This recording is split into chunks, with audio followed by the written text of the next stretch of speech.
ఆంధ్రప్రదేశ్లో రోజు రోజుకు విచిత్రమైన రాజకీయాలు నడుస్తూ ఉన్నాయి. అధికారంలోకి వచ్చిన ప్రభుత్వం తెలుగుదేశం పార్టీ ప్రతిపక్షం పైన వింత దాడులు చేస్తూ ఉంది. ప్రధానంగా మీడియా మీద దాడే చాలా అసహించుకునే పద్ధతిలో ఉన్నది. మీడియా మీద దాడి చేయడం అనేది చంద్రబాబు నాయుడుకు మొదటి నుంచి ఒక అలవాటే. గతంలో ఎన్టీవీలో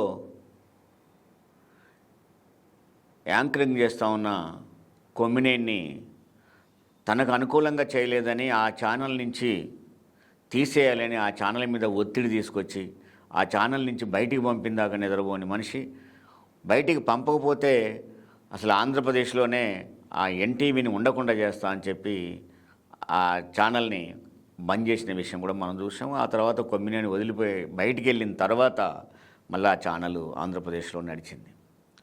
ఇప్పుడు మళ్ళీ అదే సేమ్ అనమాట. వచ్చిన వెంటనే చేసిన పని ఏంటయ్యా అంటే తనకు అనుకూలంగా లేని 4 ఛానళ్ళని, సాక్షి టీవీని, టీవీ9ని, 10 టీవీని, ఎన్టీవీని, ఈ 4 ఛానల్ని కూడా బంద్ చేసిన విషయం మనం చూసాం. అంటే ఎంఎస్ఓలు ఎవరైతే ఉన్నారో ఈ ఎంఎస్ఓలని ఒత్తిడి తీసుకొచ్చి వాళ్ళ మీద ఈ 4 ఛానల్ కూడా ఆంధ్రప్రదేశ్లో రాకుండా బ్యాన్ చేసిన విషయం ఇప్పుడు నడుస్తూ ఉంది. దాన్ని ట్రాయ్ తప్పట్టింది, జర్నలిస్టులు తప్పట్టారు, జర్నలిస్టులు అసోసియేషన్స్ తప్పట్టారు. అయినా ఎవరేమనుకుంటే నాకేంటి అనే ప్రయత్నాన్ని చంద్రబాబు నాయుడు చేస్తున్నాడు.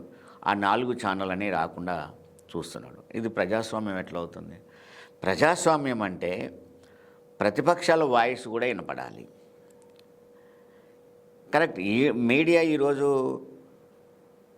పార్టీల వారిగా విడిపోయిన విషయాన్ని కూడా మనం చూస్తూ ఉన్నాం. మీడియా దాదాపు న్యూట్రల్గా ఉన్న సెక్షన్స్ తక్కువే. మీడియా ఏదో ఒక పార్టీని కొమ్ముగాస్తున్న విషయం చూసాం. అంత మాత్రాన ఆ మీడియా యొక్క వాయిస్ వినపడకూడదంటే ఎలా?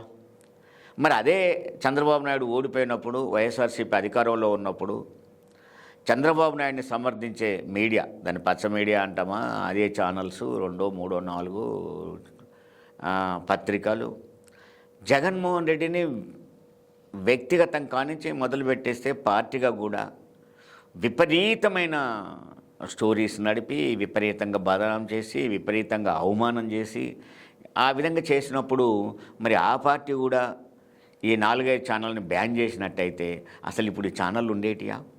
నిన్ను సమర్థించే ఛానళ్ళ పరిస్థితి ఏంటి? నువ్వు ప్రతిపక్షంలో ఉన్నప్పుడు నిన్ను ఛానల్ సమర్థించి నిన్ను లైవ్లో ఉంచే ప్రయత్నం చేశాయి. కానీ నువ్వు ప్రతిపక్షం నుంచి అధికార పక్షానికి వచ్చినాక ప్రతిపక్షంలో ఎవడు ఉండకూడదు, దాన్ని సమర్థించే ఏ ఛానల్నైనా రానియను అంటే ఏమన్నట్టు? అది ఎట్లా కరెక్ట్ అవుతుంది? నువ్వు దేశవ్యాప్తంగా భారతదేశాన్ని పరిపాలిస్తున్న ఎన్డీఏలో భాగస్వామ్యం అయ్యి నువ్వు ఇతర రాష్ట్రాలకు చూపెట్టే ప్రజాస్వామ్య పద్ధతులు ఇవా? ఇది మంచి లక్ష్యమా? ఇది కరెక్ట్ కాదు. ఇప్పటికైనా ఖచ్చితంగా చంద్రబాబు నాయుడు దీన్ని ఆత్మపరిశీలన చేసుకొని మీడియా జోలికి పోకుండా ఎవరి అభిప్రాయం వాళ్ళకు ఉంటుంది. వాళ్ళు చేసిన దాని మీద ఏమైనా నీకు తప్పు అనిపిస్తే ఖండించు, నీ ఛానల్ ద్వారా ఖండింపజేయి. లేదు ఇంకా నీకు నష్టం అనిపిస్తే నువ్వు కోర్టుకు వెళ్ళొచ్చు. ఇవన్నీ వదిలేసేసి అసలు మొత్తము మీడియా రూల్స్, రెగ్యులేషన్స్, మీడియాకున్న హక్కుల్ని అన్ని కాల రాసేసి నేను మీడియాను రాకుండా చేస్తా అంటే అది తప్పది. ప్రతి జర్నలిస్టు కూడా దీన్ని ఖండించాల్సిన అవసరం ఉంటుంది.